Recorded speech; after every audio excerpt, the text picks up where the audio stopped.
talking about balls deep. I'm talking about balls deep. I'm talking about balls deep in love. Hi, what is up, Fox? As you can see, my light is still yellow. You're welcome. Yeah, so I got the light fixed still. It's been how many weeks? 2 weeks? 3 weeks maybe? Yeah, I know. I'm sucking at life lately. I really have been. I don't know how many of you guys have been following me from, I started a year ago maybe.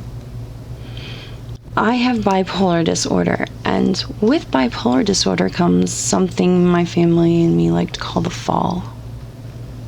It's called the fall because I slowly fall apart. And it's because of depression. Well, now, to let you guys know how shitty my life has become is very difficult, because what happened has to do with the legal system. That's so sad. So I'm not Amberlynn, and I just don't feel like not telling you guys shit. It's that I can't. Well, not all of it. I figured out a way to kind of let you guys know what's going on, just so you can feel me.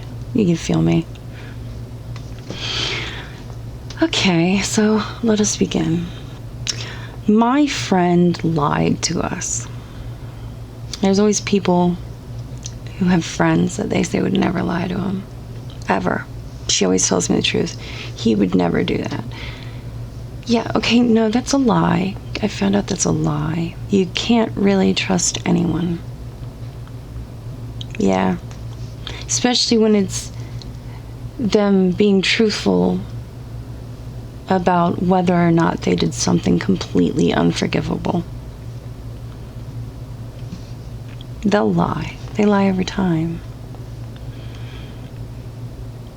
And because the two people involved in this whole catastrophe both lie, there's really no way to figure out which one's telling the truth, which one you should trust.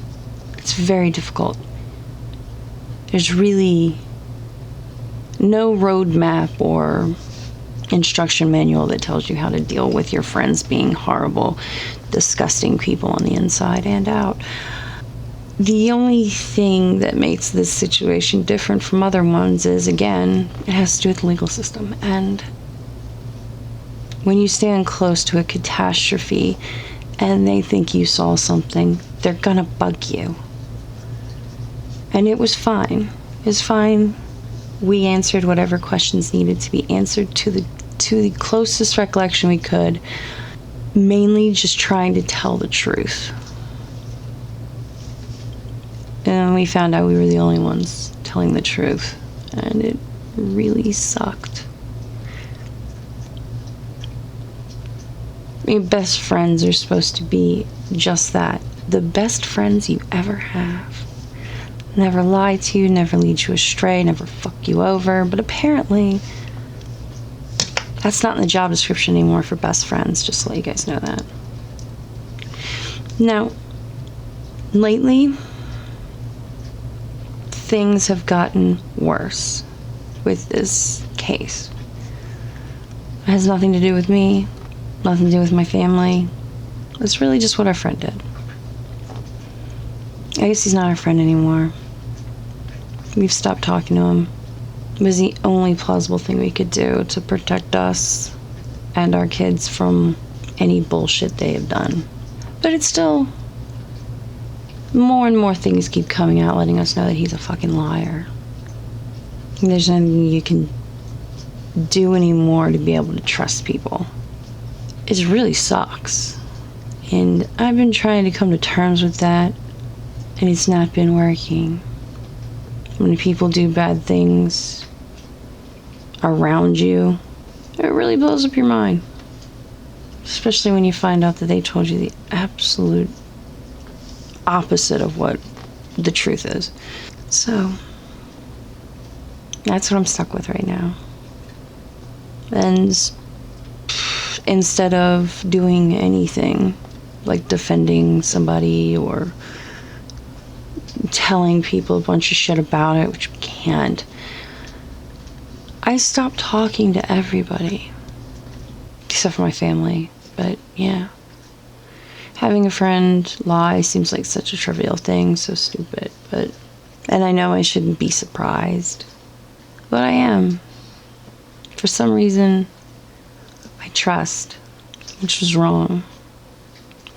So I'm slowly pulling myself back up from being lied to, and every time I get my feet, my footing, and try to crawl this way out of the hole, something else comes out about it. Because again, he's in jail, he's awaiting trial. And I don't know what to tell you. I was lied to. It sucks. And the only thing I can do is stay the fuck away from them. So right now, that's what I'm dealing with. Doing the best I can. Gonna dig my way out as soon as I possibly can. And since you guys know when I don't feel very good, depression, I watch some strange shit. And I want to share with you the shit I just found to make me feel better. It's really helping. I don't know, I think it's like psychiatry, but edible psychiatry. It's weird. And it's just what's going on makes watching Amberlynn's shit just trivial and annoying. And yes, I did hear that she's telling everybody just to not worry about the money she spends. It's her money. My favorite part of that video is when she said that she's like an entertainer, like a dancer.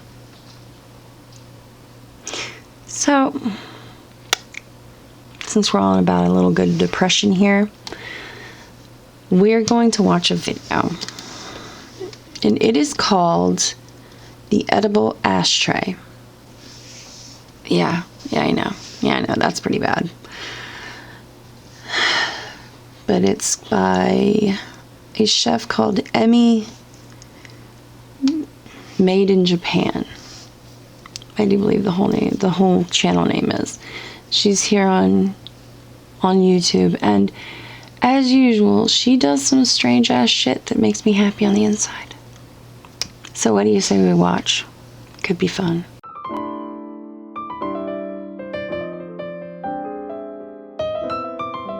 Today I'm going to be making a fake ashtray along with fake cigarette butts. This is all edible because it is fake.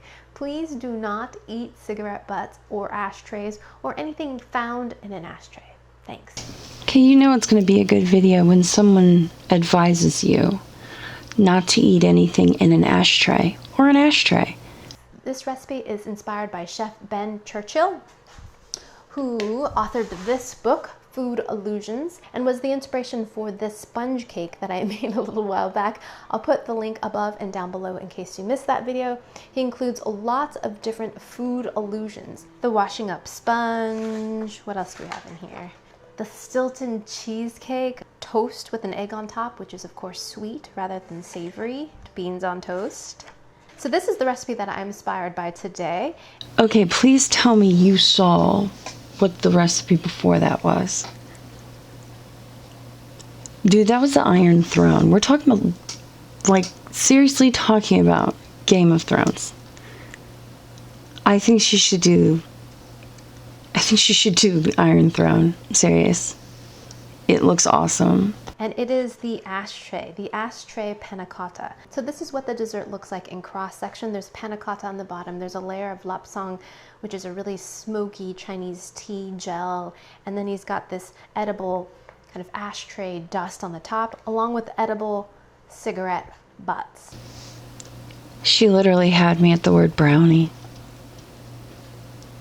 I really hope, I really hope that the brownie looks more appetizing, because that shit, the panna cotta, that looked gross. It looked like someone puked in it and then put ashes on top of it. So this is today's inspiration. I'm going to be making a few simple changes to make this a little bit more accessible for the everyday home cook. Alrighty, let's go ahead and do this. So rather than having a panna cotta base, I'm going to be using brownies, and I'm just going to be using a brownie mix. Dump that in. And rather than using a 1/2 cup of oil, I'm substituting a 1/2 cup of melted butter, which here in the US is 1 stick, or 8 tablespoons.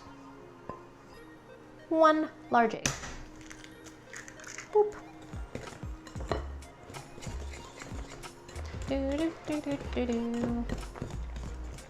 I just sprayed an 8-inch baking pan. Okay, not to talk badly about brownies, but that looks like diarrhea. Bad diarrhea. You know, like after you get a cold and you're sick and you're taking all that medicine to make yourself feel better. Yeah, that kind of bowel movement right after you're sick. That kind of diarrhea from the NyQuil and Dayquil and shit. Shit's horrible. Or is it just me who gets that? God damn. I really hate IBS. Spread this evenly. We're going to pop this into a preheated oven and bake it according to package directions. Then we're going to allow it to cool completely before we assemble the ashtray. So while my brownies are baking, we are going to make these cigarette butts for our illusion. So in this bowl, I've got 60 grams of white chocolate melted. I'm actually using this Ghirardelli white chocolate, little wafers. Well, at least the cigarette butts are made out of something that sounds fucking delicious. I wish I had a brownie. To reserve 1/3 of that for another part. So it's not very much. Keep that over hot water to keep that nice and soft. So set that aside. Now we're going to add some orange paste food coloring to this. Add a bit of that. Let's see what happens. That is very orange. That is not the orange that I'm looking for. So he says just to use orange, but that just makes it look like a creamsicle. I have a whole box of food coloring. I'm gonna add some yellow to that because that's not quite the right color in my opinion. Yeah, drop a yellow, less saturated. So I'm gonna add the tiniest little bit of green, like the tiniest little bit. Now what we're gonna do is add water, just a few drops at a time, to seize this up. Cool it off and to seize it up so we can shape it. See, already it's getting thicker. Amazing. Look at that, instantly. So cool. So get our dough out, make little cylinders, and then use a knife to get a clean end, and then smudge it a little bit, you know, as if you were to snuff out a cigarette. So these are the filters. I just want to point out that it literally looks like macaroni from Macaroni and Cheese with the sauce on it and everything. Still looks good though. Now we're gonna add a little bit of white to the ends of these butts. Now here's the little bit of white chocolate that we reserved. And to this, we're going to add some powdered sugar. Now in the recipe they asked for 30 grams, but I'm just gonna add a little at a time until this thickens up into a nice dough. And we want this to be about the same texture as the orange chocolate. Now back to this. The directions say to make a small ball. So shape that onto the end. 1. My question is why? Why are we making an ashtray full of cigarettes to eat? You know what I mean? Like, why?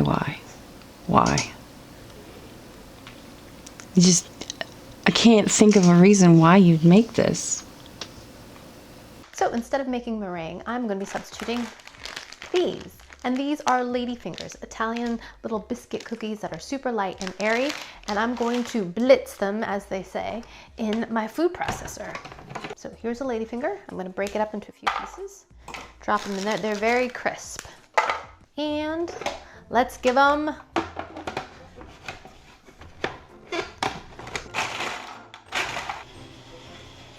So I've got a really fine sieve and I'm gonna sift this through this. Into that. To get this to be a gray color, I'm gonna add some edible activated charcoal powder and see what that does. Oh yes, oh yes. To get it gray. Now I'm also gonna add some white luster dust. just a bit. Give it some sparkle. And to make it really dusty and fine, I'm going to add a little bit of powdered sugar. That should also whiten things a bit because our cookies were a little bit beige. Push this through my sieve again so I can get all those powdered sugar lumps out of there. So here is the brownie that we baked earlier. It's nice and cool now, and now we're going to cut it into the appropriate shape. I have a brand new clean ashtray. This has never been used before. It has been cleaned and washed, and now we're going to cut a circle of brownie to fit inside of this ashtray. I could swear she said not to eat anything out of a real ashtray. Okay. This cookie cutter is slightly large for this, so I'm going to just trim a little bit off the edges to get this to fit in as neatly and tightly as possible. And now it's just the fun part. We're just going to put everything together. Actually, this is a little bit thick. Just shave my brownie down just a little bit, taking off maybe 1/4 of an inch. I'm sorry, doing that to a brownie is a hate crime. You should never make a brownie thinner. Okay, good. It's a little bit too proud. Now it's simply just a matter of adding our ash. So here we go. Oh, this is crazy. I chose to use a brownie mix. Number 1, because I love brownies. And number 2, I wanted the backdrop to the dust to be dark. I want it to be hidden. I'm also going to include some powdered sugar for kind of a finer texture. Mix that all together. Move this around a little bit with a pastry brush, and that kind of blends it together. Get some on the sides. We don't want it to look too consistent, right? To complete the illusion, we're going to add our cigarette butts. Using a chopstick, I'm going to make a little indentation into the brownie, as if we're kind of stubbing out the... Oh, I love it! Park one right there. To make the filter portion look a little bit more believable, I took a little bit of the white chocolate and shaved little chunks off and just pressed them into the orange to give that kind of mottled look to the filter.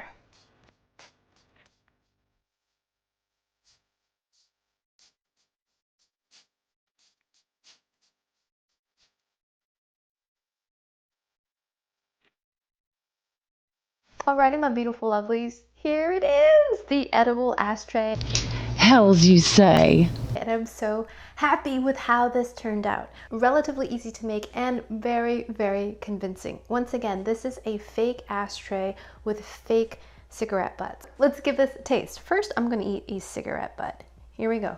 Itadakimasu.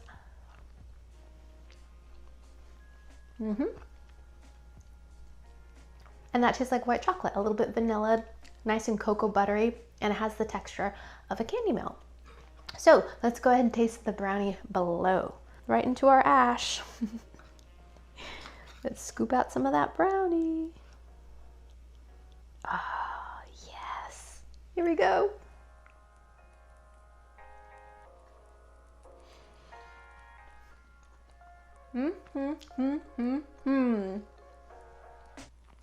Delicious. Wonderfully chocolatey, fudgy, buttery chocolate brownie. It's sweet, of course, because we added powdered sugar and those crushed cookies on top, but absolutely delicious and stinking hilarious. Alrighty, so there you have it, the edible ashtray. Fun little pranky food. I think it would be great for April Fools. All right, there we go. That would be the reason to make this. April Fools. Yeah, don't ask me. This is what I like to watch when I'm depressed. Makes me feel better. Yeah. It's just like the little kitchen. It makes me feel better about my life. And makes me want brownies. Anyways, now that you guys know, I've lost my mind, and now we've watched something to make me feel better, maybe I can get my ass back in gear. Well, guys, I will talk to you another day. And I'll finally do an update on Amberlynn. But good lord, when shit's going on in your life, listening to that girl is just impossible. Makes me want to throw myself off a bridge. But hey, I'll talk to you fuckers later. Like, subscribe, share, but if you don't feel like it, it's perfectly fine. I am an asshole and depressed. Who wants to watch that bullshit? If you don't feel like subscribing, it's perfectly fine. I'll be sitting here in front of this camera talking to myself as per usual. Because I'm my only friend. Yeah, kinda. That's kinda what it is. Well, I'll talk to you fuckers later. Be nice. Live long, prosper. And I forgot to show you. You know Norman Reedus, the guy who's Daryl on The Walking Dead? He's now selling masks to help out the homeless. It's super comfortable, guys. And it has a skull on it. I'll talk to you fuckers later. Deuces.